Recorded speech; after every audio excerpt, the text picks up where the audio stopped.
Am Ende schweigen die Waffen. Diplomatie besiegelte nach zähen Verhandlungen den Westfälischen Frieden von Münster und Osnabrück. Er bildete den Endpunkt eines verheerenden, 30 Jahre währenden Krieges in Europa. Der Westfälische Frieden ist Mahnung, Vermächtnis und lebendiges Erbe zugleich. Die Menschheit von der Geißel des Krieges, wie es in der Charta der Vereinten Nationen heißt, zu befreien und den Frieden als eine ständige Herausforderung zu verstehen. In der eigenen Gesellschaft wie auch auf der zwischenstaatlichen Ebene. Heute stellen wir fest, dass sich viele Hoffnungen auf eine friedlichere Welt nach dem Ende des Kalten Krieges nicht erfüllt haben. Die Vielzahl sich überlappender Krisen und Konflikte weltweit lösen Verunsicherung und Ohnmacht aus. 375 Jahre Westfälischer Friede ist ein guter Anlass, sich den Herausforderungen der Gegenwart zu stellen und über mögliche Antworten nachzudenken. Über diese Themen wollen wir sprechen. Wie können wir den Frieden in einer zunehmend polarisierten Welt sichern und die Gewalt eindämmen? Was sind die Folgen des Klimawandels und wie müssen wir mit ihnen umgehen? Wie geht es weiter mit der Globalisierung? Stehen wir an einem Wendepunkt? Wie können wir der Zunahme autoritärer Regierungsformen und Ideologien begegnen und die demokratischen Strukturen stärken? Welcome to the Westphalian Peace Summit. Begrüßen Sie den Schirmherrn der Veranstaltung, Prof. Dr. Hans-Gert Pöttering.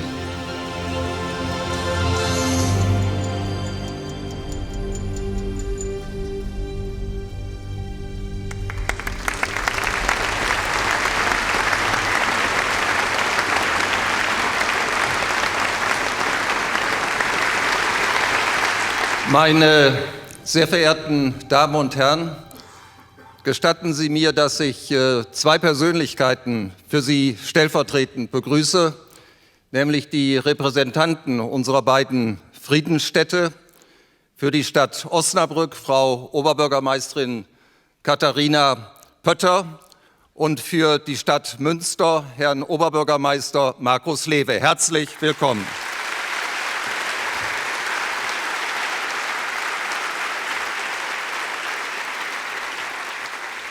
Wenn in dieser historischen Stadt Münster ein Bürger aus der Region Osnabrück, aus Iburg, der früheren Residenzstadt der Fürstbischöfe von Osnabrück, zu Ihnen als Schirmherr sprechen darf, dann ist dieses Ausdruck von Partnerschaft und Freundschaft zwischen Münster und Osnabrück.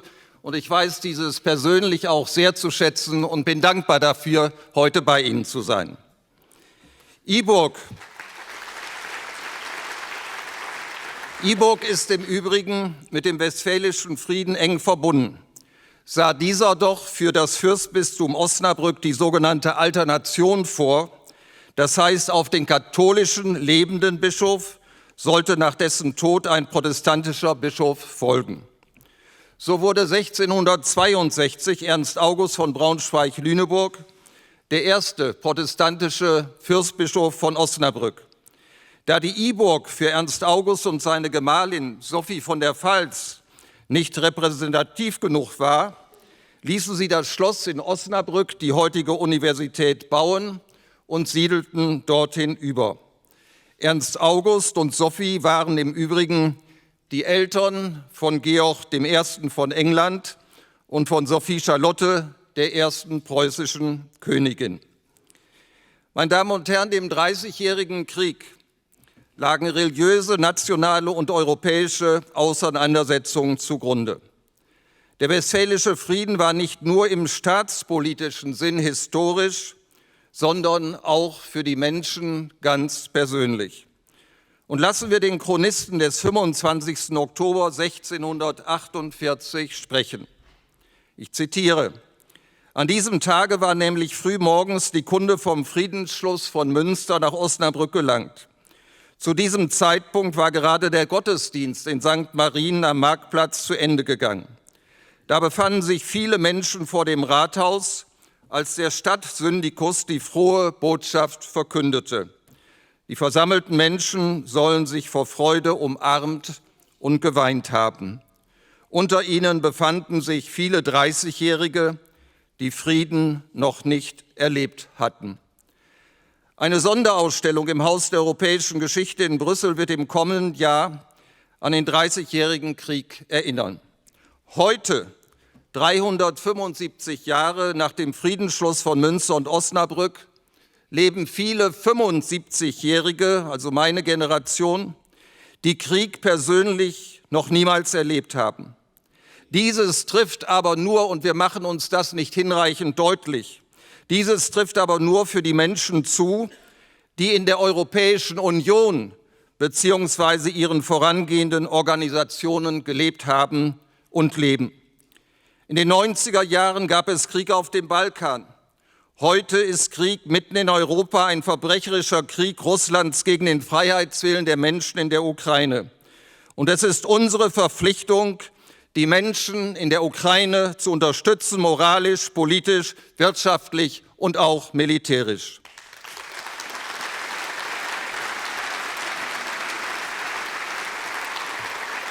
Es ist Krieg im Nahen Osten.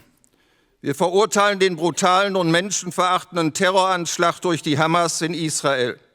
Wir stehen an der Seite Israels ebenso, wie wir an der Seite der Ukraine stehen. Der Westfälische Frieden sollte uns die Hoffnung geben, dass Frieden auch zwischen der Ukraine und Russland und zwischen Israel und Palästina in der Zukunft möglich wird.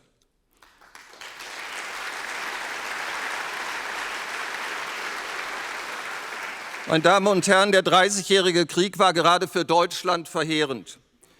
Bei einer geschätzten Bevölkerung von maximal 30 Millionen Menschen dürften 10 bis 15 Millionen Menschen ums Leben gekommen sein. Der Weg zum historischen Westfälischen Frieden war lang. Lassen wir den Historiker Goloman sprechen. Zitat: So langsam kam die Sache in Gang, so allmählich erschienen die Gesandten, jeder in der Furcht, er könnte als Erster kommen und seiner Würde etwas vergeben. Es waren 148 Gesandte, 111 Deutsche, 37 Nichtdeutsche. Frau Oberbürgermeisterin, es waren alles nur Männer damals. Und das ganze Europa war vertreten, hier in Münster und in Osnabrück. Die Verhandlungen waren oftmals von Eitelkeiten und Eifersucht begleitet.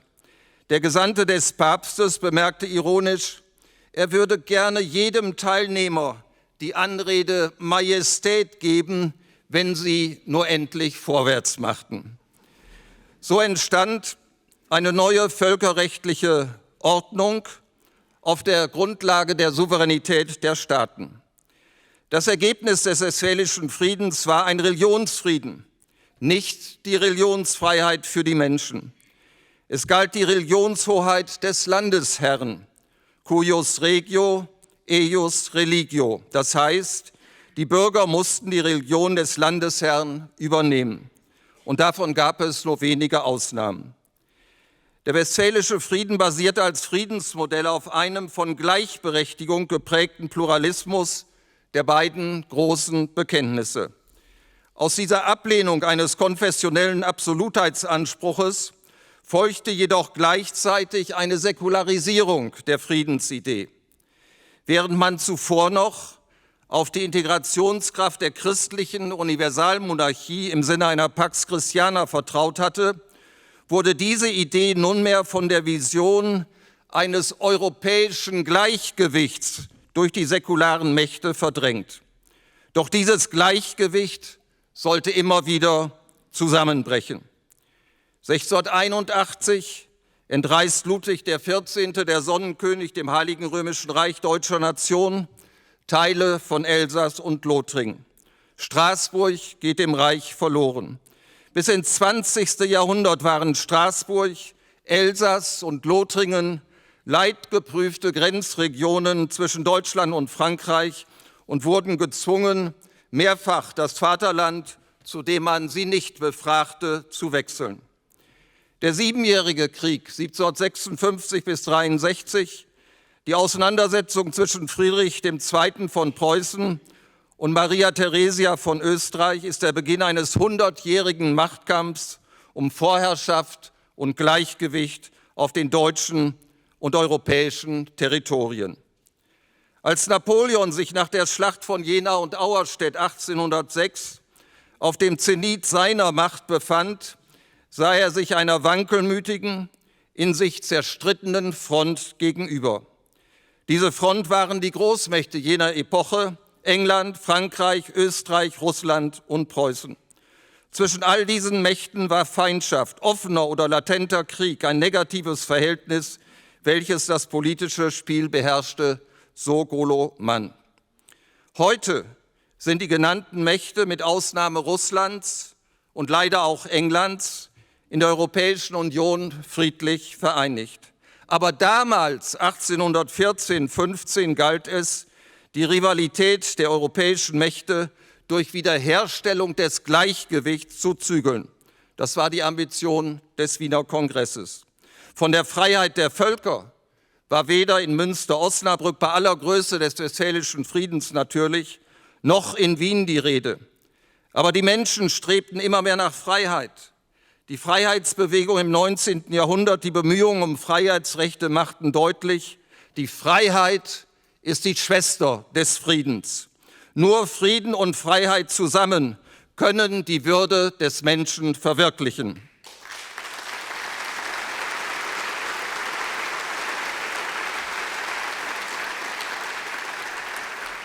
Dieses wurde zum Beispiel auf dem Hambacher Fest 1832 manifestiert, wo nicht nur Deutsche für Meinungs- und Pressefreiheit gegen die repressiven Karlsbader Beschlüsse 1819 der Fürstenkönige und Kaiser protestierten. Polen, Franzosen und andere Nationalitäten traten mit Deutschen für die gleichen Überzeugungen ein. Der Freiheitsgedanke wurde europäisch. So war es auch später, zum Beispiel 1848, als die Vertreter der Paulskirche eine deutsche freiheitliche Verfassung beschlossen und in Paris in der sogenannten Märzrevolution eine bürgerlich-liberale Ordnung angestrebt wurde. Wir wissen, dass dieser Wunsch nach Freiheit in Europa immer wieder scheiterte. Die Gründung des Deutschen Reichs nach dem Deutsch-Französischen Krieg von 1870-71 und die Ausrufung des Preußenkönigs Wilhelm zum deutschen Kaiser, ausgerechnet im Spiegelsaal des Schlosses von Versailles, geben Deutschland seine Einheit, verfestigen aber den deutsch-französischen Gegensatz. Der Diktatfriede von Versailles nach dem Ersten Weltkrieg gibt der jungen deutschen Republik und Demokratie von Weimar keine Chance und ist ein Grund für die Machtergreifung der Nationalsozialisten im Jahre 1933. Der Nationalsozialismus zog zunächst die deutsche Demokratie, dann die deutsche Nation und damit auch Europa an den Abgrund. Sollte die europäische Geschichte sich nicht in immer schrecklicheren Ausdrucksformen wiederholen, so bedurfte es nach dem Zweiten Weltkrieg einer neuen Methode, eine dauerhafte europäische Friedensordnung zu gestalten. Im Kern einer solchen Ordnung mussten im westlichen Europa nach 1945 notwendigerweise Frankreich und Deutschland, die sogenannten Erzfeinde, stehen. Die Antwort kam aus Frankreich. Es war ein historisches und politisches Wunder. Die bisherigen Versuche, durch Gleichgewicht zwischen den Nationen den Frieden dauerhaft zu sichern, waren gescheitert. Was es im Rückblick auf die europäische Geschichte zu gestalten galt, war eine Vereinigung der Interessen der europäischen Völker und nicht einfach die Aufrechterhaltung des Gleichgewichts dieser Interessen, wie es Jean Monnet, der Ideengeber dieser neuen Methode, formuliert hat. Jean Monnet war der Ansicht, das Problem der Souveränität müsse ohne Gedanken auf Revanche und Vorherrschaft angegangen werden. Sieger und Besiegte müssten übereinkommen, die Souveränität gemeinsam über einen Teil ihrer zusammengefassten Reichtümer auszuüben, um so ein Band zwischen ihnen zu schaffen, das den europäischen Völkern neue Möglichkeiten eröffnet. Diese Reichtümer, meine Damen und Herren, waren in erster Linie Kohle und Stahl, die Schlüssel für wirtschaftliche Macht, wie auch das Arsenal, in dem die Waffen für den Krieg geschmiedet wurden. So kam es zur Europäischen Gemeinschaft für Kohle und Stahl. Der Plan dafür wurde am 9. Mai 1950 durch Robert Schuman, den französischen Außenminister, der Öffentlichkeit vorgetragen. Seine Erklärung hält den grundlegenden Satz, der auch heute grundlegend ist für die Europäische Union, mit seinen Gedanken. Durch die Zusammenlegung der Basisproduktion und Einrichtung einer hohen Behörde, deren Entscheidungen für Frankreich, Deutschland und die sich anschließenden Länder verbindlich sind, werden die ersten konkreten Grundlagen einer europäischen Föderation geschaffen, die unerlässlich ist für die Wahrung des Friedens. Das Hauptwort war Frieden. Und Robert Schuman ist unbeirrt und zielstrebig seinen Weg gegangen. Er traf auf das Verständnis und den Weitblick anderer europäischer Staatsmänner, so Konrad Adenauer und Alcide de Gasperi. Und daraus entwickelte sich dann die Europäische Wirtschaftsgemeinschaft und mit dem Vertrag von Maastricht die Europäische Union. Heute ist der Vertrag von Lissabon in Kraft getreten, zusammen mit der Charta der Grundrechte der Bürgerinnen und Bürger der Europäischen Union am 1. Dezember 2009 die rechtliche und politische Grundlage der Europäischen Union, gleichsam das Europäische Grundgesetz. So verwirklichte sich die Überzeugung Jean Monnets: Nichts ist möglich ohne die Menschen, nichts dauerhaft ohne Institutionen. Der Mauerfall, meine Damen und Herren, in Berlin am 9. November 1989 und die Einheit Deutschlands am 3. Oktober 1990 waren nicht nur ein national-deutsches, sondern ein europäisches Ereignis. Der Freiheitswille unserer östlichen Nachbarn in Polen, Estland, Lettland, Litauen, Tschechien, Slowakei, Ungarn und anderen Ländern und natürlich unserer Landsleute in Ostdeutschland war die Voraussetzung für die epochalen Veränderungen auf dem europäischen Kontinent in den 80er und 90er Jahren. Heute, und wir machen uns das zu selten bewusst, meine Damen und Herren, heute sind diese Länder mit uns friedlich in der Europäischen Union vereint. Daraus sollten wir auch den Mut und die Kraft schöpfen, dass unsere freiheitliche Ordnung, die Freiheit der vielen gegen autoritäre und totalitäre Staaten, also die Herrschaft der wenigen, bestehen wird.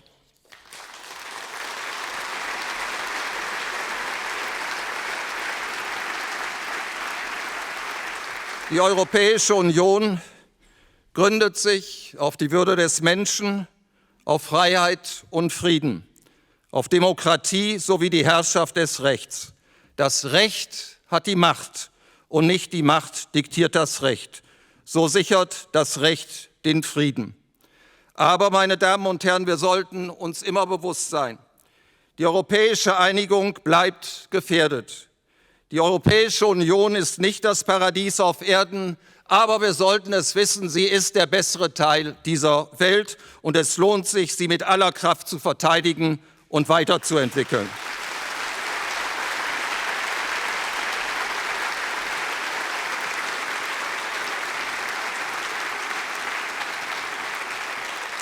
Dass uns dieses gemeinsam gelingen möge, ist in Erinnerung an den Westfälischen Frieden von Münster und Osnabrück mein aufrichtiger Wunsch für Sie und uns alle.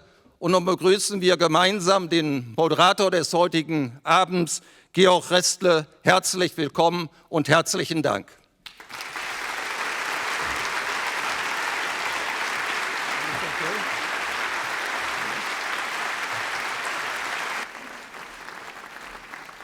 Ja, herzlich willkommen auch von meiner Seite und es ist erstaunlich, das Theater ist wirklich voll und das Theater ist wahrscheinlich auch der richtige Ort für dieses große Thema, über das wir heute sprechen wollen, weil das ist die Bühne, auf der die wichtigsten Dinge des Lebens verhandelt werden. Und es ist nicht nur das Theater, es ist auch die Stadt, in der wir dieses Gespräch heute führen werden, die Stadt Münster, in der gemeinsam mit der Stadt Osnabrück vor 375 Jahren einer der brutalsten Kriege, den der Kontinent bis dahin gesehen hatte, mit einem fast schon spektakulären Friedensvertrag, dem Westfälischen Frieden, zu Ende kam. Ja, herzlich willkommen, dass Sie dabei sind. Sie werden heute eine ungewöhnliche Gesprächsrunde erleben, keine Talkshow, wie Sie sie bei ARD und ZDF sehen, sondern wir wagen heute einen Perspektivwechsel. Wir diskutieren über Frieden in Zeiten des Krieges. Und wenn wir über Kriege sprechen, dann hat das Herr Pöttering ja auch schon gesagt, dann reden wir über den Krieg in der Ukraine, über den russischen Angriffskrieg, die Invasion. Und wir reden über Israels Krieg gegen den Terror der Hamas. Und vergessen dabei, dass es allein im letzten Jahr in 56 Staaten Kriege oder bewaffnete Konflikte gegeben hat. Kriege, über die wir viel zu wenig reden, über die wir, und das sage ich selbstkritisch, auch viel zu selten berichten. Und deswegen wollen wir heute einen Perspektivwechsel wagen, in dem es auch um all die anderen Kriege geht, die die Welt gesehen hat im letzten Jahr, sei es in Myanmar, sei es in Nigeria, sei es in Niger oder in Mali. Das ist die Perspektive des sogenannten globalen Südens, die wir heute einnehmen wollen und die heute hier prominent vertreten ist und die sonst viel zu selten vertreten ist. Und deswegen freue ich mich auf ein sehr außergewöhnliches Panel, wie wir Journalisten sagen, heute Abend hier und begrüßen Sie mit mir gleich als ersten Gast eine Frau, die außergewöhnlich ist, weil sie unter Einsatz ihres eigenen Körpers wortwörtlich Frieden geschaffen hat in ihrem Land, in einem Land, in dem einer der furchtbarsten Bürgerkriege des afrikanischen Kontinents wütete. Und sie hat es tatsächlich geschafft, unter ihrem persönlichen Einsatz Frieden zu schaffen. Und sie hat dafür den Friedensnobelpreis bekommen. Begrüßen Sie mit mir auf dieser Bühne Leymah Gbowee.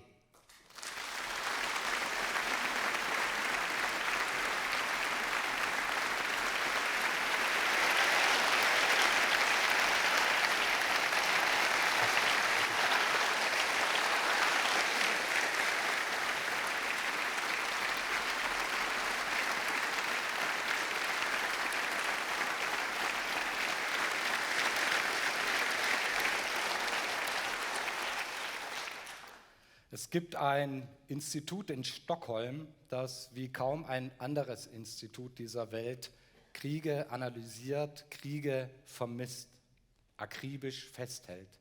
Nicht nur die Zahl der Toten und Verwundeten, sondern auch ganz genau jedes Jahr eine Analyse herstellt, wo die Waffen herkommen, die diese Kriege möglich machen und die diese Kriege furchtbar machen. Dieses Institut ist für Journalisten wie uns, für Journalisten wie mich von unschätzbarem Wert. Und deswegen habe ich mich sehr gefreut, dass der Mann heute hier Gast sein wird und mein Gesprächspartner sein wird, der Direktor dieses Instituts ist, des Stockholm International Peace Research Institutes. Und dessen Direktor Dan Smith ist heute bei uns. Herzlich willkommen.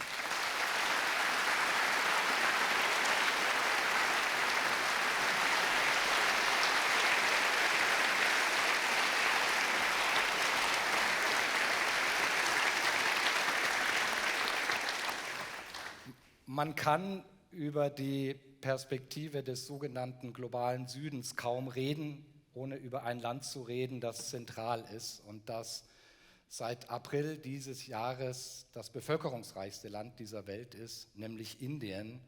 Und deswegen ist es so wichtig und deswegen freue ich mich, dass wir eine sehr kluge Stimme Indiens heute auch hier auf diesem Podium haben. Sie ist Professorin in Neu-Delhi, sie hat aber auch in Deutschland gelebt, studiert und lehrt auch in Deutschland und gilt als eine der kundigsten Analytikerinnen, wenn es um die Frage von Sicherheit und Unsicherheit, von Krieg und Frieden geht.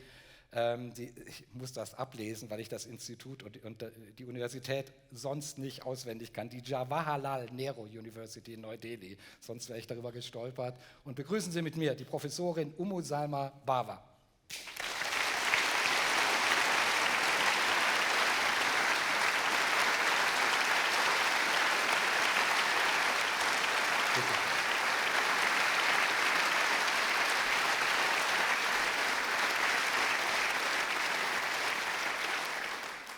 Ja, und dann gibt es die alten Mächte, die auf diesem Podium auch vertreten sein sollen. Das gilt ausdrücklich nicht für den Mann, der gleich auf die Bühne kommt.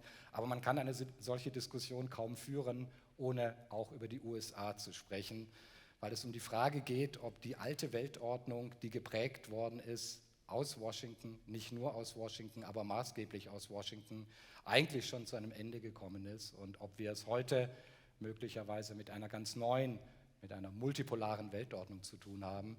Und deswegen freue ich mich, dass ein Kollege und hervorragender Kenner der amerikanischen Außen- und Sicherheitspolitik heute hier mit auf dem Podium ist, der Leiter des ZDF-Studios in Washington, Elmar Thewissen.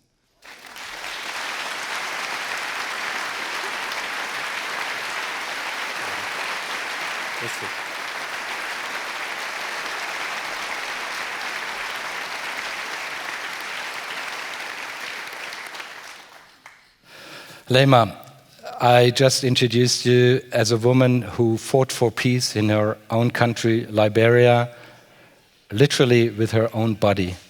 And can you explain how you made it possible to achieve peace in Liberia after such a brutal regiment that ruled the country for so many years? Thank you. Thank you so much for having me. It's such an honor to be here.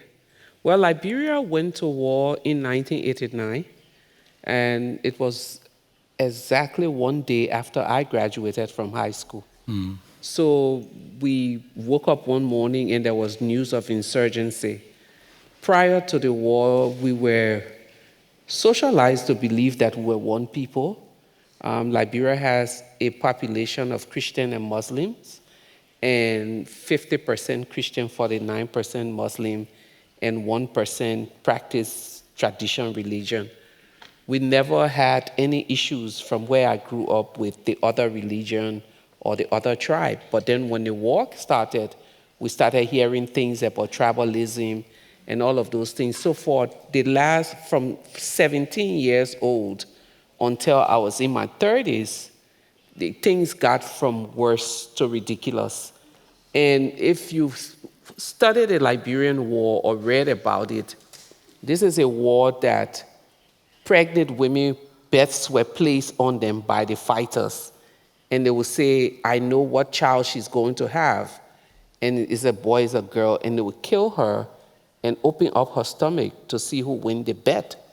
That's how vicious our war was.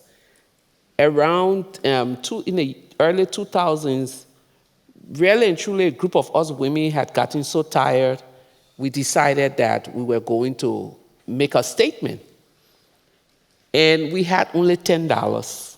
Okay. So we made this statement. We had a journalist friend and we gave it to her. But that statement had three things that then President Taylor has said anyone asking for these things will get arrested, even if it was his mother.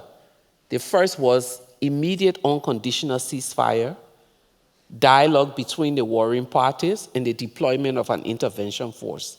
He said no to dialogue because he was a legitimate government, that any foreign force coming into his country were illegal because it was a sovereign nation, and that he will fight until the last soldier died.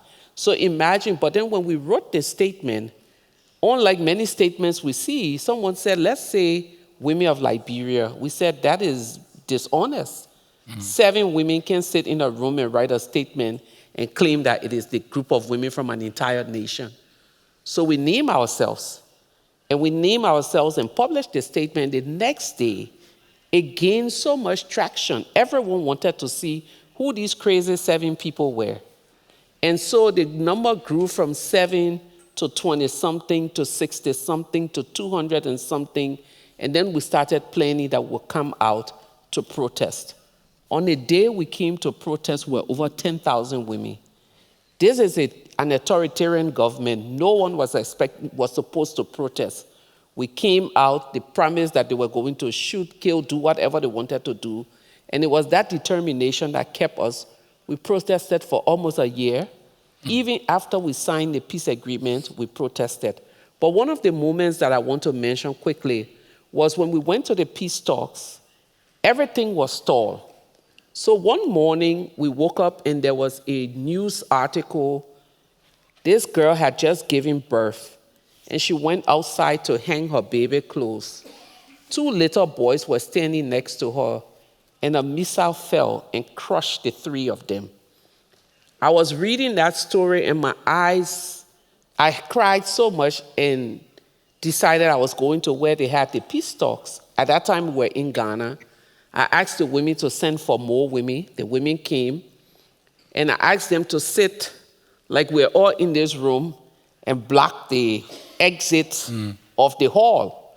So we sat down and looped arms, and I wrote a hostage note and sent it in the hall to the general from Nigeria to say that the women of Liberia had taken all of the delegates hostage and that we were not letting them go until a peace agreement was signed.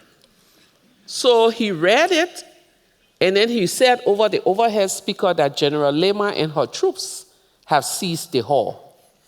The men who had guns, and they all panicked, and they started to find a way to jump out of the window. We were women who had no arms.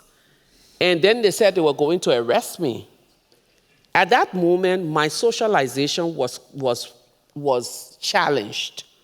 I grew up in a nation that promised to take care of the weak. I grew up in a nation that women and children would be protected. I grew up in a nation that believed in dignity. And in that moment, I was being told, an unarmed civilian, that because I was fighting for peace, I was going to be arrested. I decided I would strip naked in protest of my arrest. And once I said it, they all left me and ran away, the soldiers. And then someone came and asked me, why do you think the men listen to you when you threaten to strip naked? Especially in a nation where 65% of the women were raped during the war. What dignity did you bring to that? One of the warlords answered that question.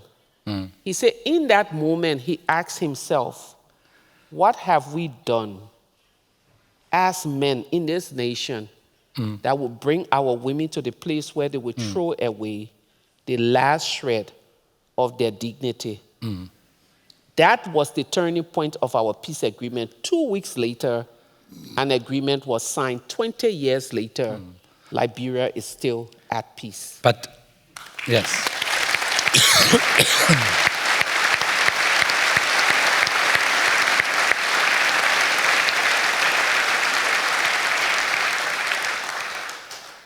This is a very impressive story, but it's maybe more than a story, but it shows something. You called this grassroots peace-building process. Do you think that your act, which was very courageous, is more than a single act of a woman in a West African country? But could this also be a role model for peace-building in other states?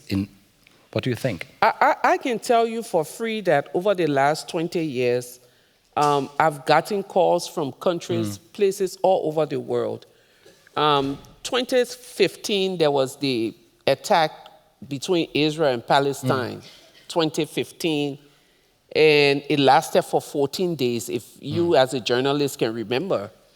2016, on the anniversary of that attack, the women of Israel and Palestine called me and said, we watched the film Pray the Devil Back to Hell.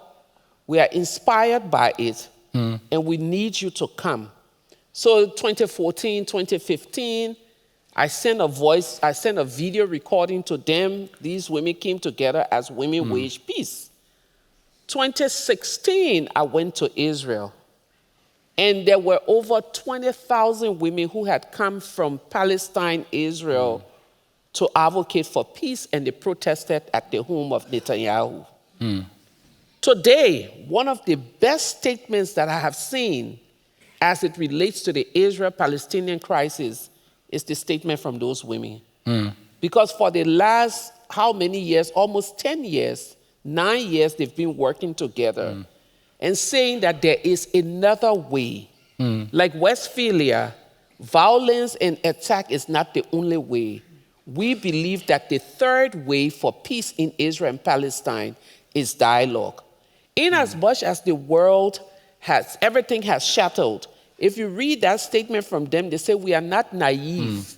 We truly believe, and I believe that during the period of the wars here in Europe, women were saying the same thing, that we are not naive. We believe that if we sit and dialogue, we can truly come to a logical conclusion for this. This is not just for Liberia. Women of South Sudan have used this as a model. Women of Côte d'Ivoire has used it as a model. So different groups of people are using it. One of the things that we're cautious to women groups, saying to them, don't put yourself out there. Every context is the same. The one thing, the principles and values that we brought to this movement is something that can be replicated. Nonviolence can be replicated. Understanding that the personal is political can be replicated, and having a focused mind on it. When we got together in Liberia, we told everyone, the bullet cannot choose a Christian from a Muslim. That was a model. So is this a kind of answer of what we call the global south to international conflicts and war and peace? Would you say there is something like a common position or an alternative to the Western approach or to the Eastern approach? Is there something like a common Southern approach? I don't think there is. And peace doesn't have a geography. I think we should move away from that mindset. Peace is about dignity. And dignity may be different in the German language, but the feel of dignity is the same in my language. So there is no Western or Northern or Global South or North when it comes to the issue of peace. The second thing that I want to point out is that women's rights everywhere is the same.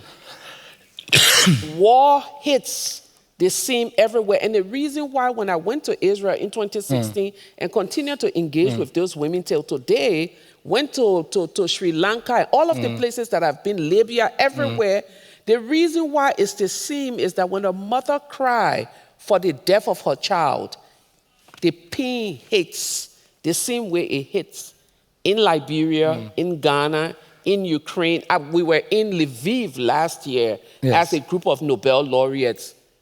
I sat there with those people and cried in all of the display centers that we went from Poland to Lviv.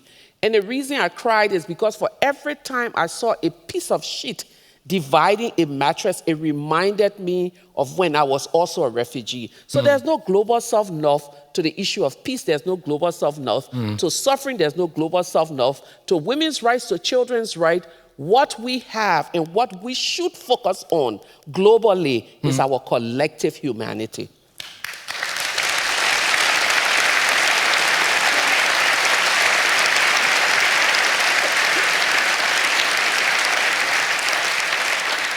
The universalism of human rights. Dan Smith, you count each conflict every year for your CIPRI yearbook, and you counted 56 wars and conflicts, armed conflicts worldwide. Is the world even more in danger than it was? Yes, I wish I could give you a happy answer to that question. Maybe you could ask me a different question that I can give you a happy answer. No.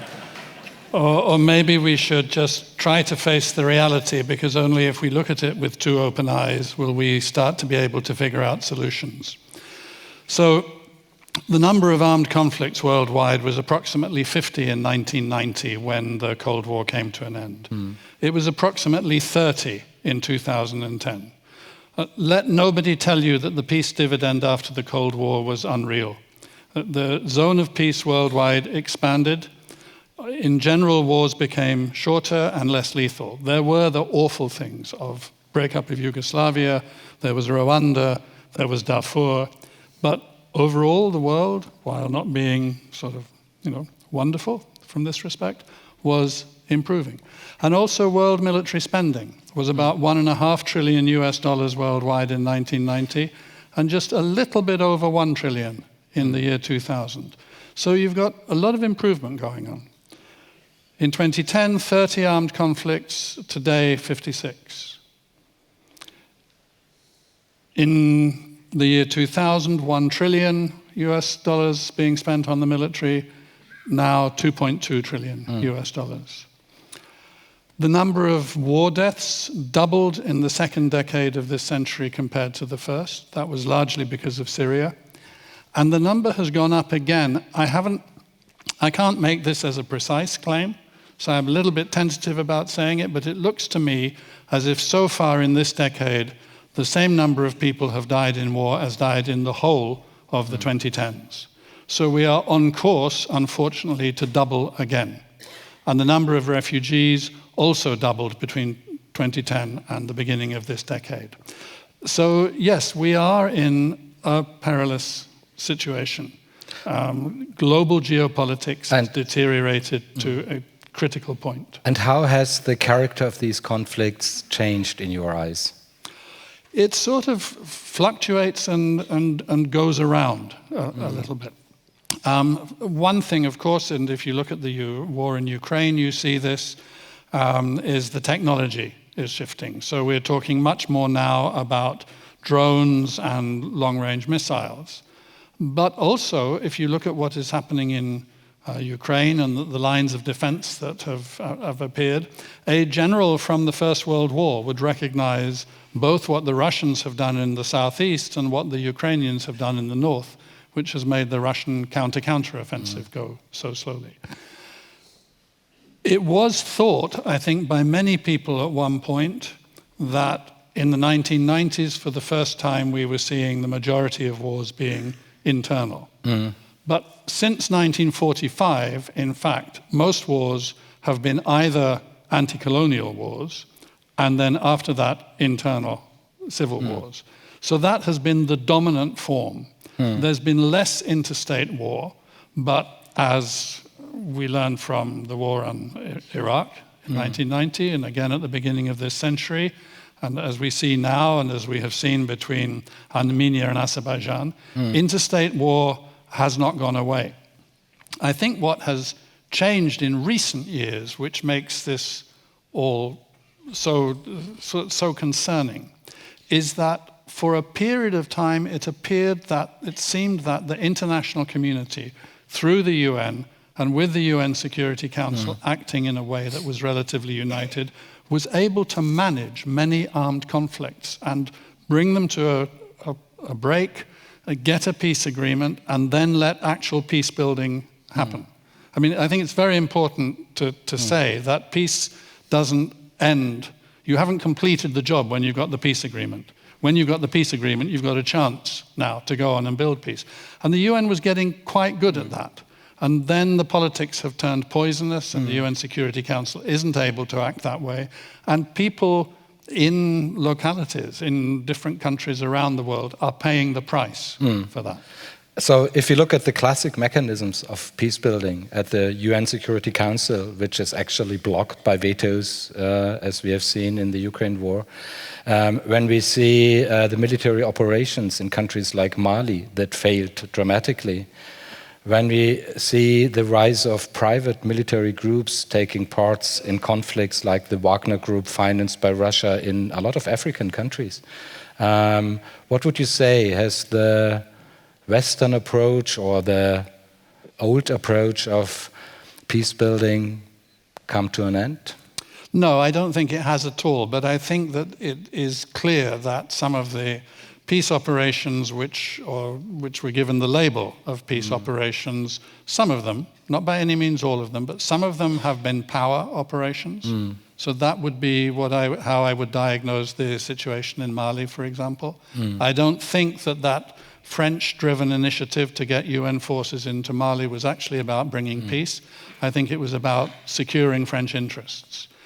I think that there have been some of them where the peace operation has been given the task of trying to hold things together while the political process fails all around it. So you look at the Democratic Republic of Congo and you see a system of power there where there are local governing elites who benefit from a situation of semi-constrained violence, if I put it like that. Every now and again there's another explosion. Every now and again you look in your newspaper and you see, but another 1 million refugees in Eastern Congo, what is going on there?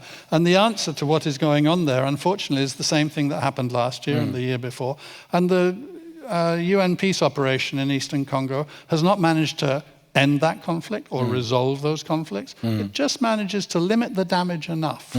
But some peace operations have worked and have contributed towards peaceful relations in countries, and some peace-building activities, and I used to be closely involved in the UN Peace-Building Fund, which is still doing sterling work and needs far more resources than it has currently got, trying to help bring expertise and resources so that people in their communities and in their localities can build peace.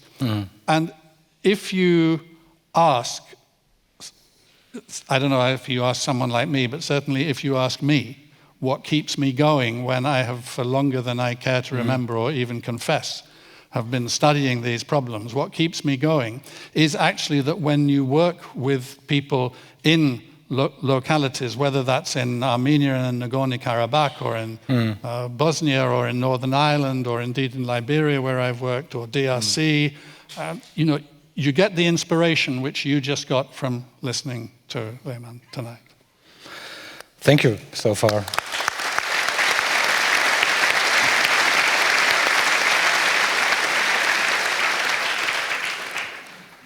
Umusamba Baba, when an old order comes to an end, new voices come on the stage, and India is definitely one of the new strong voices. I told the audience since April this year, it's the country with the highest population worldwide. But you know Germany and Europe quite well. What do you think? Is there a difference watching at conflicts like the Russian invasion in Ukraine from the Indian perspective compared to the German or the European perspective?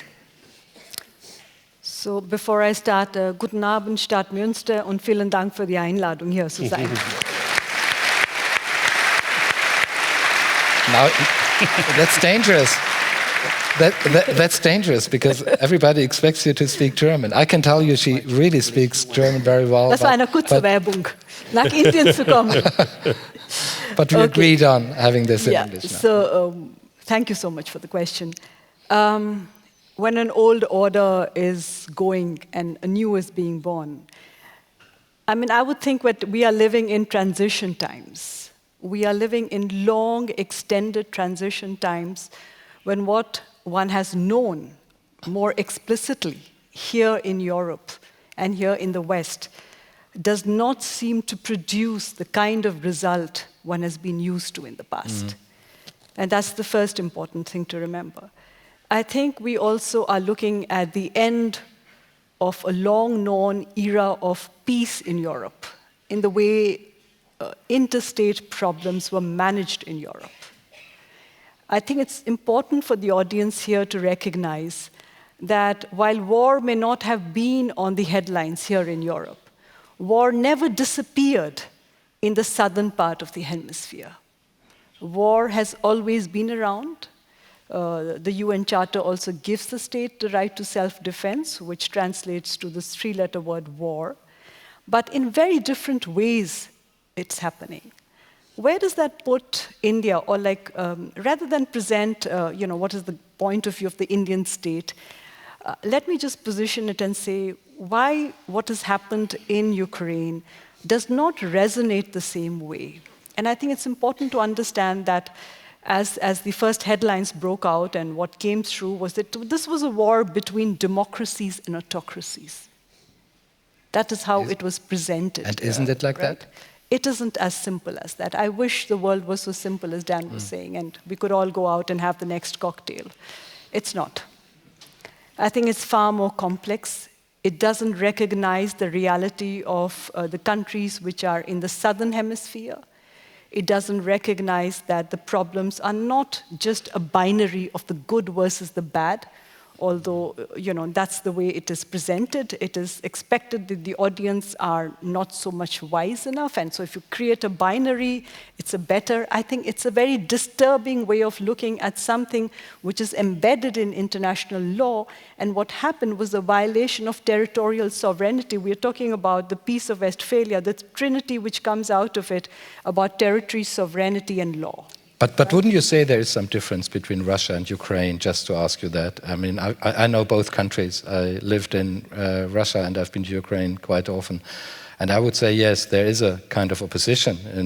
There is an opposition in the Ukraine. There are more human rights possible, freedom of speech, freedom of sexual identity, which do not exist in Russia. So do you think this is right to say this is not a war between autocracy and democracy? I would still, even though I take your point on board, not present it as a war between democracy and autocracy. You can't have a self-fulfilling prophecy of Samuel Huntington's Clash of Civilization. That's the road to doomsday, right? I mean, we are on this one planet with this one chance. Right? I mean, are you going to construct binaries and put the rest of the world out of the discourse? That's the reason there is a lack of understanding. Like I said, the war comes to Europe, last year, a question which has often been asked in classrooms where I teach and on other podium discussions. War began on 24th of February 2022. What happened in 2014 when events took place in Crimea and then Russia annexed it? What happened to the Budapest Agreement when Ukraine gave up its nuclear weapons? What happened to those guarantees given by those countries which were part of it? You cannot be selective in choosing those provisions of international law and then orchestrate a reality which kind of feeds into that. That's not in any way doing any justice to law or your ability to even present a conflict. Why not present it? Okay, there is a legacy of the past over here, which is playing itself out. I mean, and where is the relation of the Western countries to Russia? Why not present it in that way? Because I mean, everybody is interconnected. I mean, if everybody thought that in India we were not impacted by the war, we were impacted. I mean, if one doesn't know, 75% of India's sunflower oil, which means, was being imported from Ukraine. I don't want to go too deep into the Russian-Ukrainian conflicts, but what interests me is the different view on the conflict from different parts of the world. And we have seen India and China and a lot of other African states not voting in favor the condemnation of Russia in the General Assembly of the United Nations. Why do you think this is like that? I think part of it... I mean, if it's a clear breach of law, as you said. A breach of law, yes, but how do you position it within the UN Security Council? I think there's a basic flaw in the design of the UN Security Council. The fact that the 5 permanent members, 2 of them are not democracies. You've never had a problem with the construct of the UN Security Council, if you look at it that way. The veto is a weapon to be used continuously against each other. The rest of the world is caught in the making of what the 5 can do or do not want to do. And I think you miss the point if you say that it's going back to an earlier statement coming from the US, it's either my way or the highway. I mean, you either line up on the side of, my understanding of what has happened, of the problem. I don't care to listen to your story and how you interpret the problem, but I want you to say yes to me. And I think that does a disservice to the idea of the international community. You have to be able to recognize in a globalized world, the interdependence of the states with each other. If I were to be really get the kid gloves off and be the devil's advocate this evening. No. A little bit. Since he provoked me. I think we don't recognize that you cannot just say that the states in the West have interests which have to be protected, and there's a paramountcy for those interests, while the interests of the states who are in the southern hemisphere, are of a lesser order interest. I'm sorry, it does not work that way. right? I mean, you cannot, kind of say that the interest of India, which it needs to protect, has to be of a different magnitude than what you are doing in the West. And if I really were to push the point, what was Europe doing, since 2008 when the war in Georgia took place? I mean, why did you not, in Europe, diversify your oil and gas supplies? Why did you continue with Nord Stream 2? I mean, these are questions to be answered over here and to be taught through, not in the sense of a finger pointing, but to recognize importantly that if you placed your interest first, that's something which every state does. And it by no measure is to say that, well, we condemned it, but we did not, you did not do that. What did you do from... Just to get this clear, it's the hypocrisy you are criticizing, not the values themselves. I think it's hypocrisy is one way of looking at it. I think it's the multiplicity of standards we have. You kind of, say that we all, are singing the same song, but then, we will decide. Like I said, you can't pick and choose those things which you want to defend when it's convenient, you as a collective, and expect the rest of the South to simply just kind of follow through.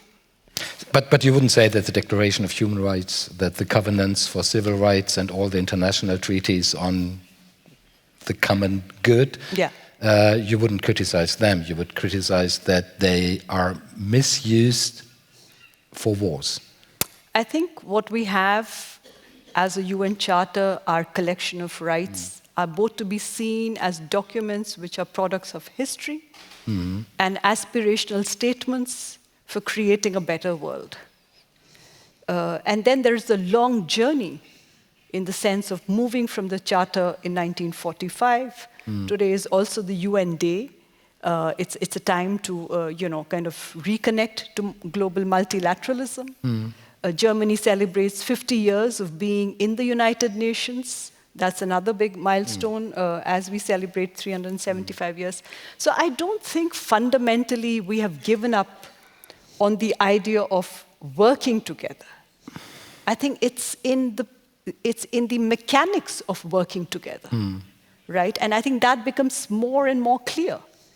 A war in Africa or a war in my part of the world will have consequences for everybody. I don't think it's just about burden sharing or anything like that. But let's not devise new strategies to divide what calls for collective action. I think that's extremely important. If you frame it in a normative sense, you are taking the ship down. Because then it's only your understanding of the normative. It cannot be just your understanding. I mean, where is the dialogue? Where is the discourse if it's just a one-way street? We will talk about new mechanisms a little bit later. I just wanted to find out what are the differences here in watching at conflicts like the war in Ukraine, like mechanism of peace building. Elmar Thewissen, und jetzt wechsle ich ins Deutsche. Leymah Roberta, and now I will change over to German. When you listen to this, and when you can also see how much mistrust there is, distrust vis-à-vis the mechanism of peace building, of international peace building, peace policy, and is all of this, or is the entire American population aware of this, and the US policymakers? We are talking about the long history of disappointment and the distrust of the so-called Global South. We don't have to go back to Vietnam. We can also take the Iraq War as an example, or the Trump era. Is the US aware that the so-called Global South, and I'm saying intentionally Global South because it's too big a term and it doesn't apply to that much, the so-called Global South. And does the world leadership has lost its basis? I think that the population at large is not aware of this. Most Americans still think that they are the role model for the entire world, and they don't understand any criticism of them. You could also see this on the 11th of September, that is, the shock was bigger because of this conviction that they are the role models. Why does this happen to us Americans? Because we are the epitome of justice and freedom, and we must say this was true. We would not have a Europe which for decades has been the most successful experiment in terms of democracy in the entire earth, with freedom, justice, peace, equal opportunities, economic progress, all this, if it hadn't been for the United States, which in the Second World War confronted the Nazi regime.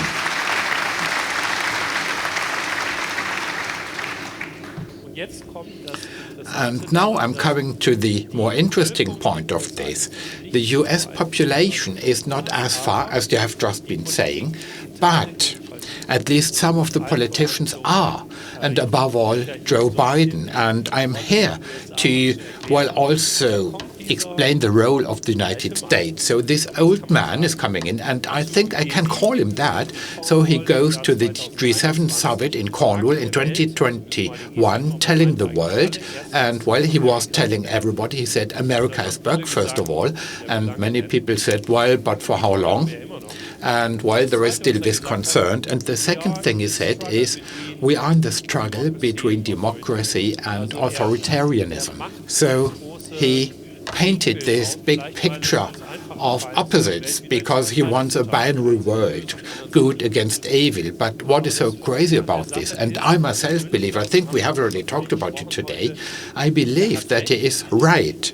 There is a part of the world which stands for the values which are also stipulated in the UN Charter, and there are other states in the world which do not stand for universal human rights, for the individual liberal rights, nor for democracy, but in the first place they stand for, if they are not authoritarian regimes as such, they stand above all for the development, that it's more important for people to develop, to have perspective, to enjoy economic progress, and individual civil rights are not that important. That is the prevailing situation in China.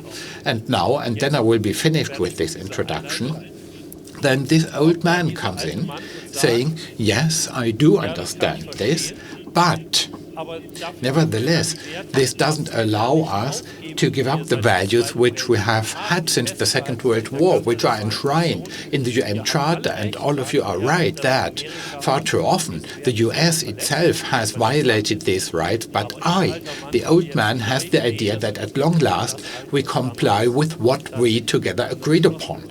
And I believe this is now the challenge facing us, whether countries like India and African countries are willing to believe Joe Biden and the US, that they want to do it better and differently.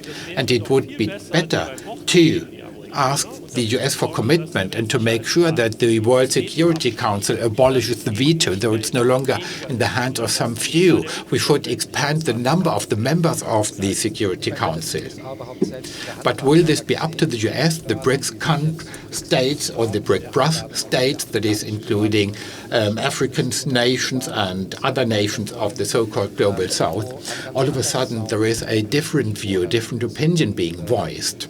Someone like Putin is saying that is his new idea of a multipolar world order, where Russia also wants again to play a dominating role, and this is hardly in line with our ideas of human rights. Everybody can convince himself, if you have lived in Russia or who's observing this war in Ukraine. Should this not be over at long last if these countries with this economic power, China, Russia, India, Brazil, the major African nations, join ranks and establish a model against what the UN is supposed to be nowadays? But then, eventually, if this is so, it will be the same we had before. That is, the wealthy, powerful nations in the world will tell the others what they have to do and believe.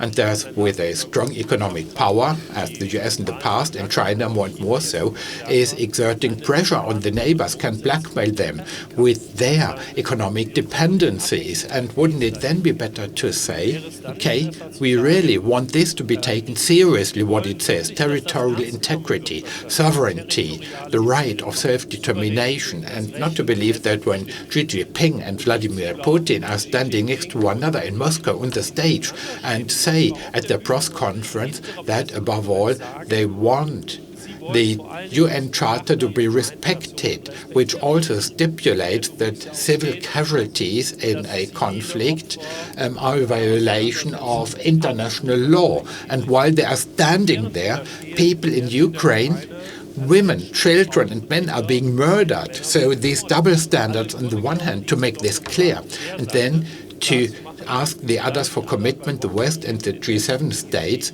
ask them to change the structures in such a way that all this can be translated into practice, all these ideas after the Second World War.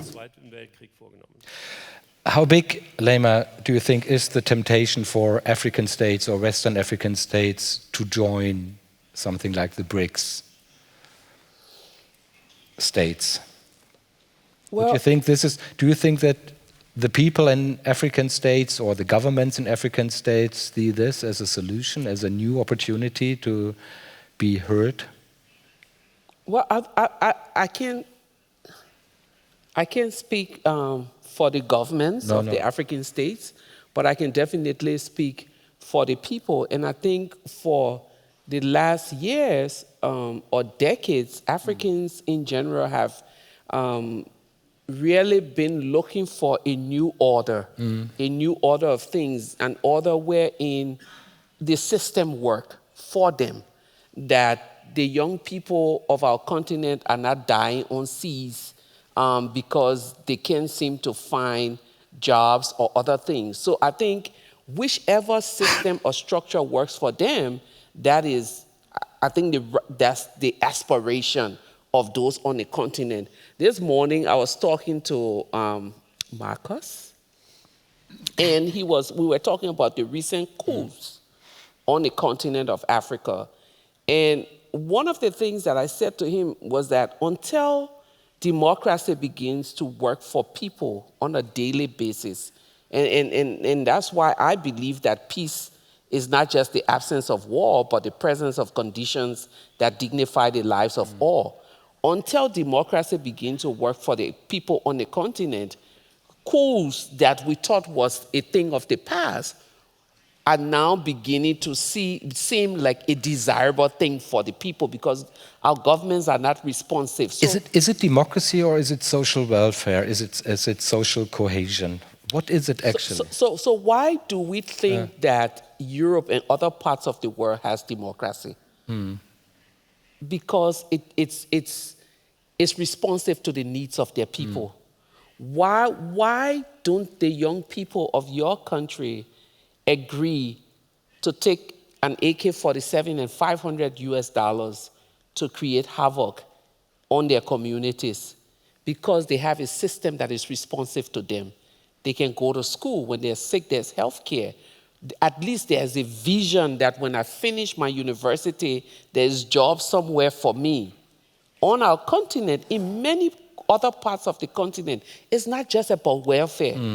It's about a government that is responsive. So if you're adding welfare and whatever, I think those are the tenets of democracy. Why would you line up to vote for a particular party? Yeah, but look at China. I mean, you have welfare without democracy for a lot of people. So is it that because, or why China became so important for so many African states? Because we speak about China from the outside. The mindset of the people have been, this is the system that we know is responsive to us from the way we know it.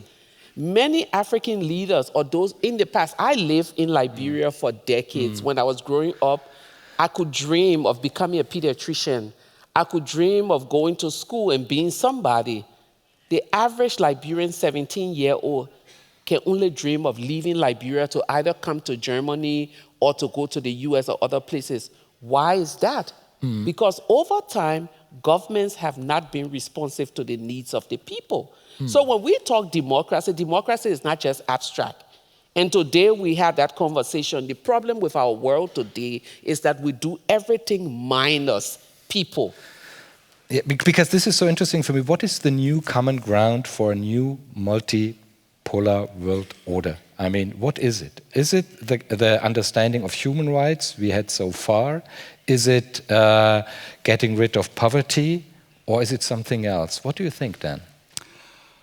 I think it's probably not best, given recent experience, to start from abstract values.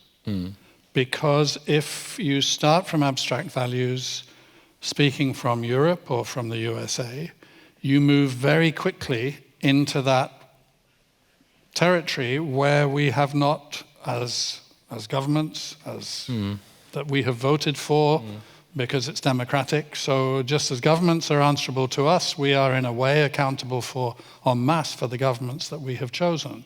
And our governments have not acted in accord all the time with those values which we would now like to be acting upon. So I think that if the starting point is values, you move into an area where the conversation immediately gets difficult, and you find it very hard to find what that common ground could be.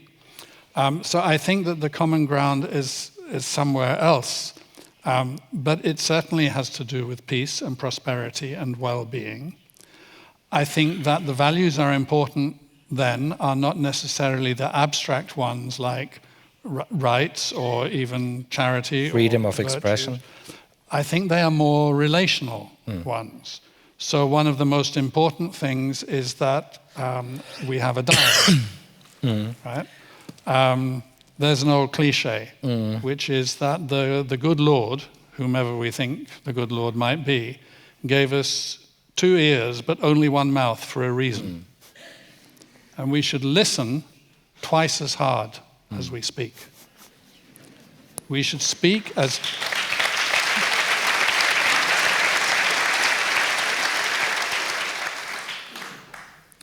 If any parent is here with their teenage children and this gets thrown back in their face tomorrow, I apologize. But I think that dialogue, the idea of building relations becomes very, very important. And yeah, in some way, is it okay if I tell a little personal anecdote? You can. Because I'm a child of the empire. My father was not a colonial administrator, but he was a colonial business person. I was born in Sri Lanka. That's where my first birthday was, and my second was in Kenya. And after a while, the family stopped moving around so much. And I kind of carry that with me. So when I go back, I was in Ogoniland in northern Uganda. And I was moderating together with another colleague from London, also white like me, but not as much of an imperial child as I am, moderating a meeting attempting to help local business people basically develop an economic strategy for their area, for rebuilding the roads, for rebuilding the trading system, for getting things back together again. And at a point, I started to feel uncomfortable because all of the donors who had been funding us to have that meeting had left the room, and there was just African business people, Ugandan business people, and 2 of us from London. And so I stopped the meeting. I said, I think there's something uncomfortable in the air. And is it that? And then I described myself as being a kind of an imperial child. And I said, so does anybody have a problem? And the answer which I got back from 2 or 3 people speaking all at once was, not now you've said it. So if you're listening also to the unsaid, and you're trying to find a way in which you can communicate and get an exchange, and then there can be some humility on both sides. Then you can start to discover common ground. Now that's in one room in a small town in northern Uganda. But I think that pari passu, that logic also applies at an international level. And I cannot tell you how kind of frustrating it is to listen sometimes, to watch American diplomacy and some EU diplomacy being carried out when things which are not bad in themselves are said in the most alienating way imaginable. And of course, that makes the diplomatic job in the UN General Assembly that much harder. And I don't think... So, yes. Go on.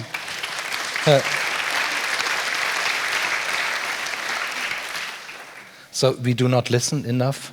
There's a lack of dialogue. Would you agree?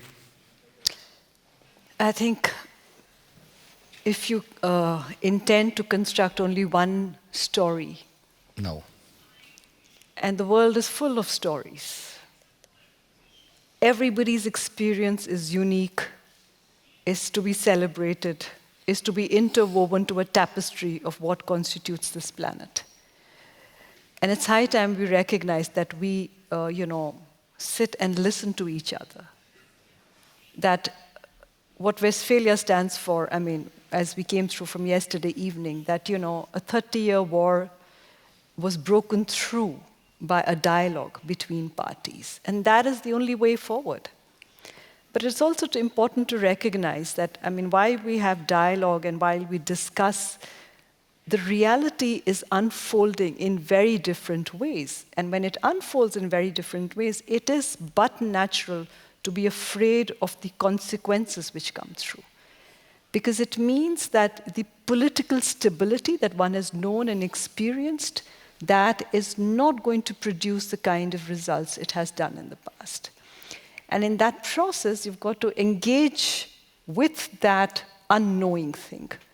If you start naming it, what we are seeing at this point in time is there is a certain political grouping which continues to have a power. You could look at the UN Security Council as one kind of that nodal point. If you look at the economics of the world, it's a very different story. The top 5 global economies, India is part of that 5. I can't tell you how, big everybody's going into town in India, about that. And in the next 10 years, we are going to be climbing up, and then everybody will want a share of that. You've got to recognize that the political reality and the economic reality are not in sync.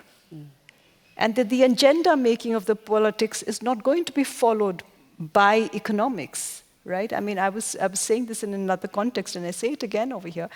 Political timetables are run through elections. The conversations will be very different. They're short. They are about the next election, which is coming through. Economic timetables are long-term.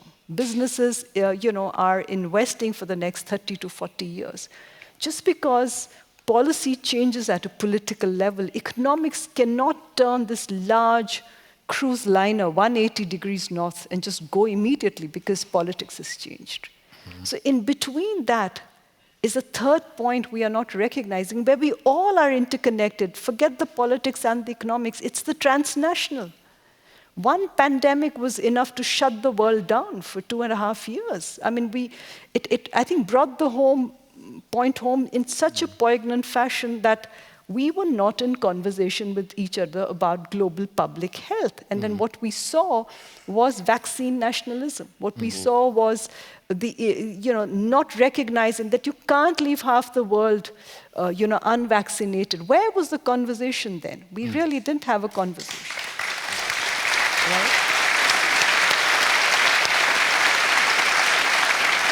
Right?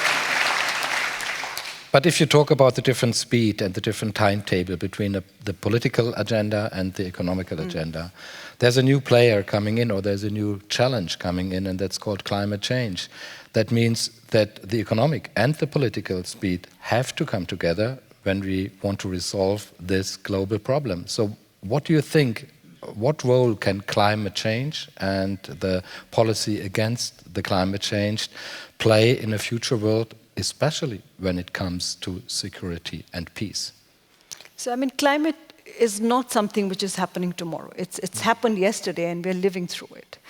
But there is the entire politics dealing with climate change. We talk in climate change about common but differentiated responsibility, that the historically, the industrialized have produced so much of the carbon emission, and we need to. So we have to break out of the deadlock. It's important to recognize that, how do we cooperate in such a way? Because if you talk about the butterfly fluttering its wings in Amazon, and that is going to have an impact in Germany or in India, it's true. It's not a story anymore. It's true in the sense because we're all interconnected. We're all consuming at a rate which is unprecedented, but we're not putting back things. We are, bringing the same kind of technology sometimes and saying that everybody needs to live in this way, and without asking, is that the only way? Is that the only knowledge system we have about, going forward? And I think it really requires, we come back to the word you've said, it requires a real hearted dialogue right? A lot about climate change would be about introducing some kind of different technologies. And technologies are then not made by states, they are by companies. A transfer of technology is not going to happen by a company which has put in 100 billion just because X country decides it's a good idea to give it off.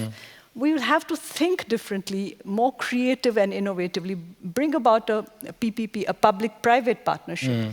Let's take a stakeholder approach, bottom up.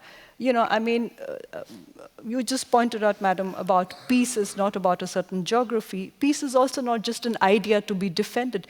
Peace is a philosophy to be lived where each one of us will have to contribute, right? I mean, in that sense, it has to be collective. It has to be about, you know, bringing that deadline forward. And war, in that sense, would be the biggest violator of what climate change we're setting as a goal. War will put everybody behind. So I think it's important to recognize that we need, first of all, a collective ownership, a stakeholder-driven approach where everybody's voice is going to be heard.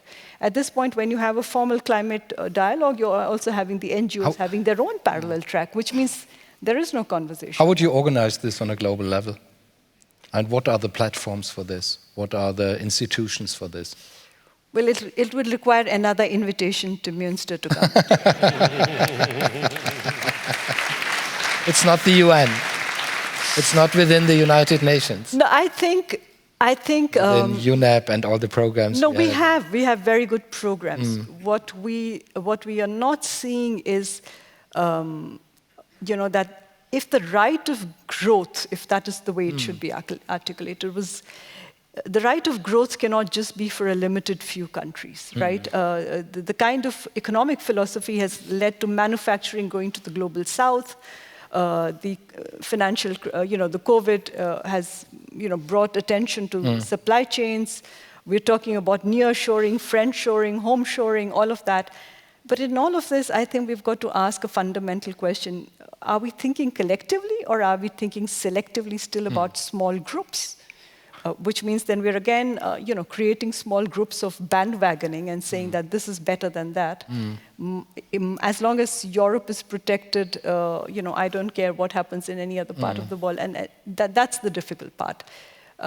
So I think it requires earnest conversation. Climate is not a luxury item which can be put off till tomorrow. But it's interesting because, Leymah, it's the countries of the sub-Sahara, it's the countries of Western Africa that suffers most of the consequences from the consequences of climate change. Does this change the attitude of the people in your country towards international justice? And let me take a step back and say something that will sound a bit naive, but it is the reality.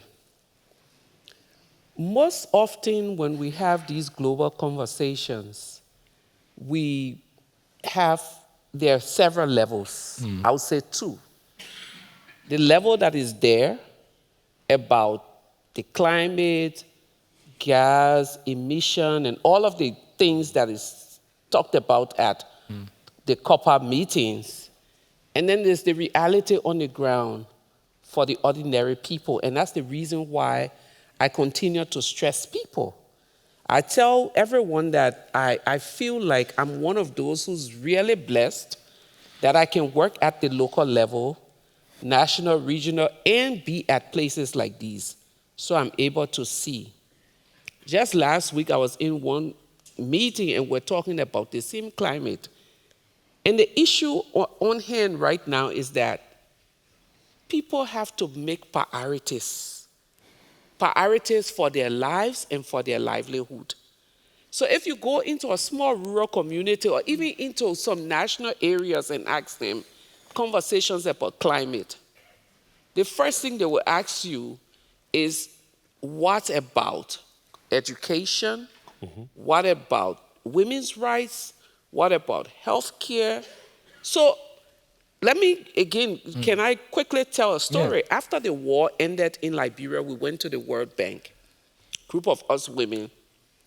We were so sure that we had all of the solutions for our problems, and that we wanted the World Bank to invest in 1, 2, 3, 4, 5, 6, 7, 8, 9, 10. We went and did our presentation. They were very open to listening to us. And we had a whole list of things that we felt were priorities for our transitional process and for establishing peace. Once we did our presentation, those in charge said to us, can you take this list, go back, and prioritize your priorities? I will never forget that statement, prioritize your priorities. As brutal as it sounded, every community that I go into, I recognize that these people do not need to go to the World Bank to tell them to prioritize their priorities because their priority is different. I'll give you another example.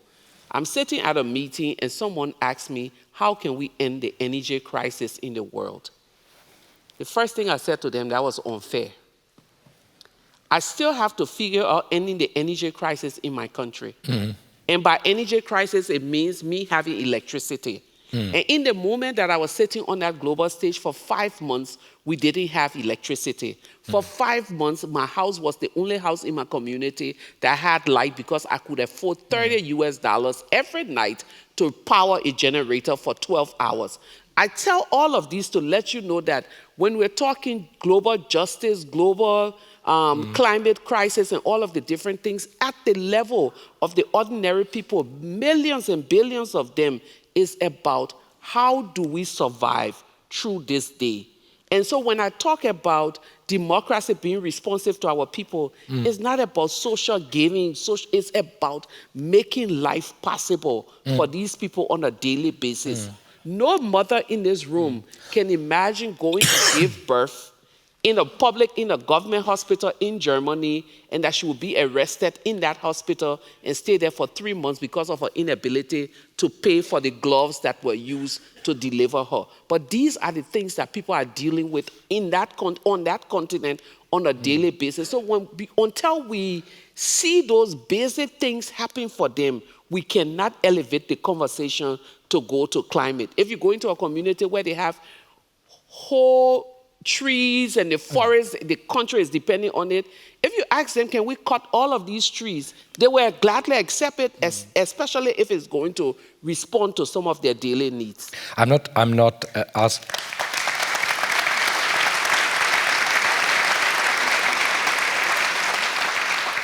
I mean, of course, it's not about the Western states to tell Western African states without supply to reduce energy as long as they produce as 10 as much or 100 as much energy or use as 100 as much energy as then compared to your countries. But then you analyzed the role of climate change for international conflicts, especially in the Western African area. Would you say that we understand so far that climate change is a question of security and a question of peace and war in the future? Have we understood this so far? I mean, it is. The degree to which that is accepted varies. There are some places and some people where there's still an argument about whether climate change is happening, whether it is anthropogenically caused by people. So where you get that kind of climate denial going on, of course, the argument is not getting through. But I think that amongst most people, most policy circles, whether you're talking the UN, the EU, the African Union, generally there's an acceptance that climate change, its impact is already interacting with other features of the social and the political horizon to increase the risk of armed conflict. I'm allergic to a statement like, or a question like, does climate change cause war? Because in my experience of researching this, I've never come across a war or a conflict with a single reason. So it's always the interaction of different factors.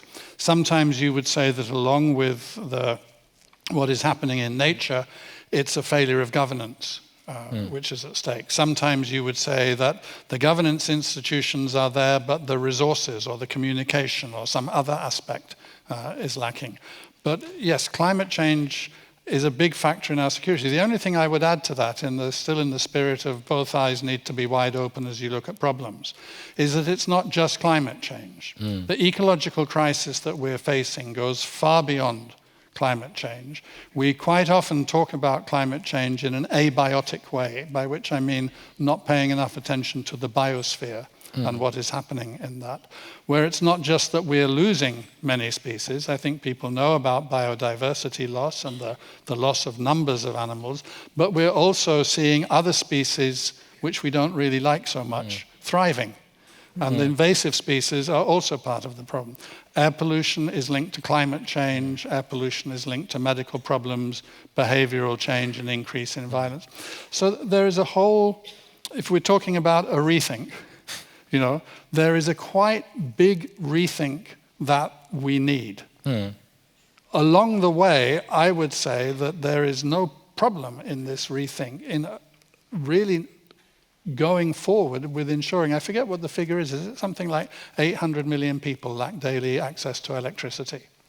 And there's no sort of climate change or environment-related reason why we cannot resolve that problem. The reason why we cannot resolve it is completely other. And it should be done, it should happen. But we do need to rethink how we use natural resources. Up until about 1950, the increase in population and the increase in use of natural resources went together. Since about 1950, the beginning of the plastics age, the beginning of the nuclear age, the beginning of the consumer age, the consumption of natural resources has gone 3 or 4 times faster than population growth. So all of these things need to be rethought. And if we're thinking now about kind of the Peace of Westphalia was this huge breakthrough, right? If we're going to have a kind of 21st century equivalent to that breakthrough, it will be as fundamental as deciding that because I believe one thing and you believe another, that doesn't mean we have to shoot each other. It's a real rethink of how we are and how we live. Yes.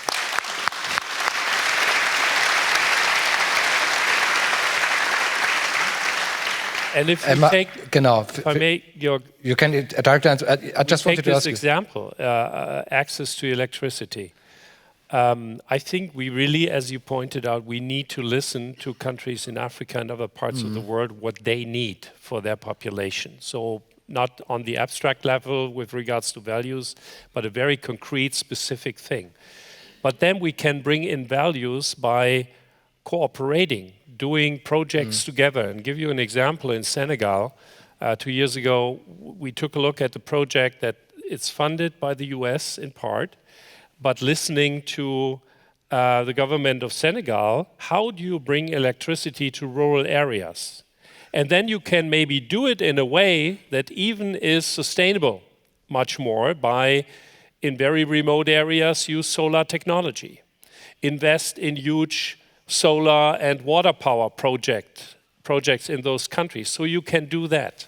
And I think in the end, it helps then to enable people to be better educated, starting with having electricity in a school and giving more chances to people. But still, and that is the point that I was making before, it's still important to talk about the values behind it. Because if we don't talk about values, we tend to forget that this is, I think, the common ground for humanity, as you pointed out, because humanity is expressed in the exact values that are in the Charter of the United Nations. And for us, it means an obligation here in Europe. We like to talk about values in Germany a lot. I mean, we really think we are good people now and we follow those values. But they are worthless, those values, if we don't follow up on them with deeds. And I want to give an example that involves Africa as well. If we like to eat fish and we send the fish fleet of the European Union in front of the coast of Africa to take the fish there that we want to eat here in Europe, that creates a huge problem for the fishermen and their families in Senegal, Mauritania, and all those other places. What do? We give the governments money instead as a compensation. That money does not end up with the fishermen and their families who need a better future. So we need to change.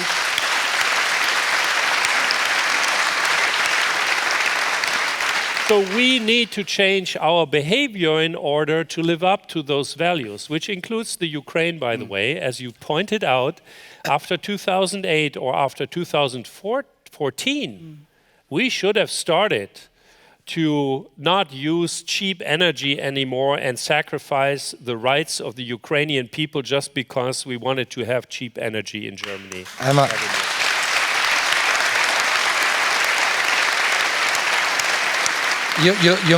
You made this point quite clear. I wanted to ask you a completely different question. I mean, Could I we just hear... jump one second.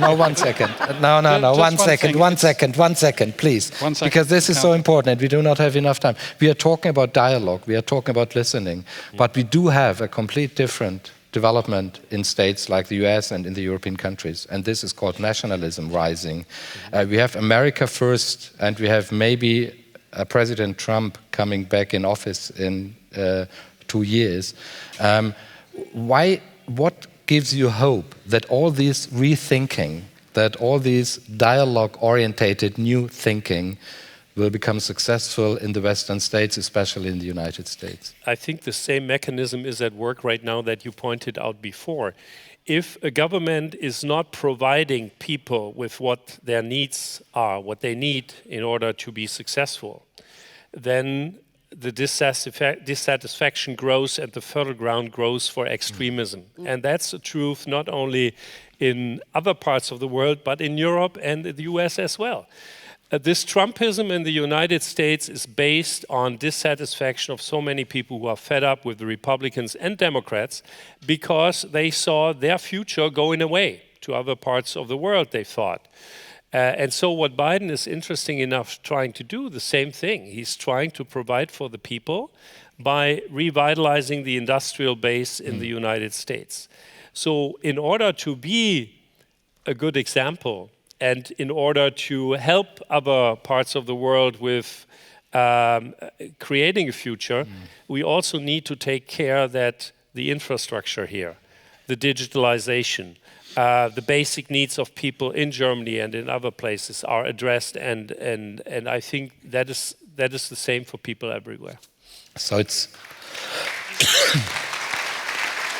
Sorry, please. Yes, it was just a quick thing. I think that it's very important. What I was thinking is that if we're starting this kind of conversation, starting with abstract values is not the most profitable place to start. It's not meaning the values are unimportant. Your argument was starting with need, right? And I think that that is a key thing to understand. And perhaps we are now in a condition, because prosperity is kind of challenged in Europe at our standards as well. People are not getting what they had thought as they grew up that they were likely to be entitled to. Perhaps we are getting to a condition where we can see that we still do need to, or we still should be starting from human need for prosperity, for peace, for lives of dignity, and so on. And when you ask about hope, I mean, in 1642, what was the hope that that nightmare of the 30 Years' War, or it was 26 by then, would be coming to an end? I mean, there is always the possibility, and I see some signs now in Europe that nationalist populism is beginning to turn, and people are starting to understand, no, this is not going to provide what we need. But isn't this a dangerous path if we discuss about the needs and about fighting poverty, and if we declare the classic freedoms, freedom of expression, freedom of religion, freedom to choose your sexual identity, whatever, that these become second-class human rights? I don't think so. And till tomorrow, when I'm 115 years old, like my grandmother, I will still have this same mindset. There's absolutely no way you can prioritize the needs of people, that the rights of people will not be front and center of everything. I think it's double standard to come to a hungry person and say, you have freedom to speak, but you cannot find food to eat. I think it's double standard to come to someone and say you can pray anyhow, but you don't have money to educate your children. I think it's double standard to say that in this country, you can walk anywhere, but you can't find Medicare. When people begin to feel like my needs are being met, rights, values, all of those things falls in line. But it is typical hypocritical for anyone to say, let's talk rights minus. And I think the core of this conversation, the core of this conversation is that we should put people in the middle of everything that we do. So we can't talk about values or in abstract of the people that are supposed to impact. We can't talk about the economy in absence of the people that are supposed to impact. And I think one of the reasons why we find ourselves in this war, in this world where we are today, is because people are absent. Let me also just give a quick story we're going to end. When Nelson Mandela left from prison, Abi Shah was one of those who were given the responsibility of doing the South African Constitution. And he tells the story of how for many days they would go to a meeting for constitutional writing or reform, and they could never agree on a singular thing. There was a member of the committee who had a baby. So one night the argument had gone on for so long, and she had her baby, took out her breast to breastfeed the child. And all of a sudden, everyone in the room turned their attention to the child. And the first thing that happened was, what are we doing? This is not about us. It's about this child. So in that moment when they could not figure out a way for South Africa, that baby represented humanity. And that's the point that I make. If we bring humanity to the core of everything that we're doing today, it's all going to fall in line.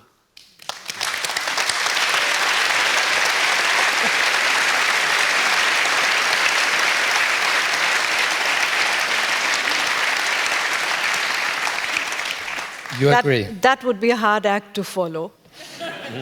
That would be? But let me just put it this way. Don't create dichotomies and more binaries of values versus what is essential in the world. That's not the kind of conversation you want to have. Don't start by creating new boundaries. We have enough boundaries. We have enough walls. As was correctly pointed out, the standard of living around the world is not uniformly the same. And as you go through that standard of providing, which ultimately is the task which every government has to do, it cannot be somebody else's task. It cannot be through an aid mechanism. It's not the way things work long term. It's not sustainable. So when you're talking about getting that food on the plate, getting a child into school, creating a hope for the future where you can look for a job or a livelihood, it has to be embedded locally. It cannot come from an outside, right? You can support it, but it has to be an internal process and an internal dream. And it's important to see that that's where the politics come in. But when you start framing the very conversation as, let's talk about the values, then I think you're very right in saying there's the hypocrisy of it, right? I mean, if values was really the way in which all of us are driven, then you would not be trading with half the states of this world based on those political values. I can't get more clear than that. I can start naming the list of countries. You wouldn't be doing trade with China. But right? I mean that's important to understand. Your trade with China is not from that lens of human rights and values. Otherwise, you would not go there. That's a basic interest thing. And therefore, if you want to create... Yes, but that's hypocrisy. And that's the reason I'm saying. I'm not dismissing values. I'm not saying. I mean, I'm extremely proud of the Indian Constitution, which talks of those values. Values have to be there, but it's a journey. It cannot be the start point of it. It's a conversation in which everybody have to take place. If there is a growth of nationalism, that growth of nationalism is also felt over here. I'm a student of German politics. I mean, I started out with 2.5 political parties in the 60s and 70s. There's a new actor in town, and we may be very uncomfortable, but it's important to recognize that something is amiss, in that there's a disconnect. So let's not make our conversation about only the forefronting of values. I'm not saying that they're not important, but you have to recognize that it cannot be the only lens through which you look at it. But aren't we already on the way, at least a little bit, maybe not far, certainly not far enough. If we come from values here, and now the European Union is putting out $600 billion. The United States is putting out $300 billion, and they are not just giving it to as aid. We help those countries a little bit, but they're trying to create projects that create opportunities, and they do that together by listening to the African countries, to Asian countries as well, giving conditions that are way better than the conditions that China has been given. Look at countries like Kenya or Malaysia or others who had their experience with China. They are now in huge debt because of that. And I think it's fair to point out that if China helps you, it helps you also to suppress specific human and civil rights in your society by giving you the surveillance software to keep control of your people, to stay in power as long as you want. There are certain African countries I could point out in that. So, and I'm not saying that China should not continue to do that. That's fine. We have to be better, and we have to prove that we can better by putting, we say it here, Butter bei die Fische. So let's follow our words with deeds, I guess. Leymah.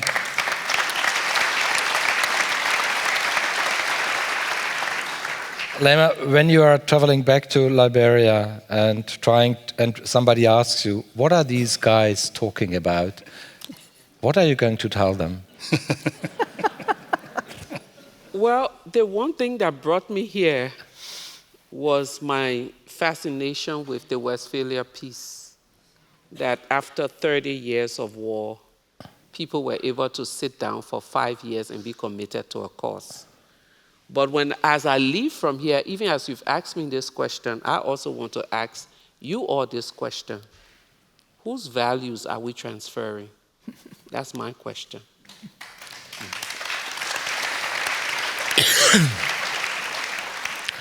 Thank you very much.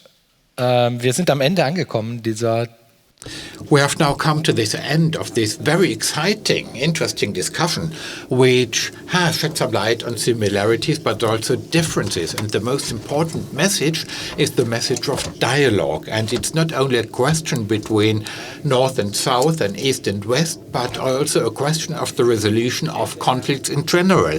This is why I would like to thank you wholeheartedly for this very controversial discussion, which has showed us that we must get together from different perspectives to understand one another, and to this end we must also be aware of our differences. And I believe that this evening has provided a great stage for this. I would like to thank my guest. I would like to thank you for listening to us so attentively.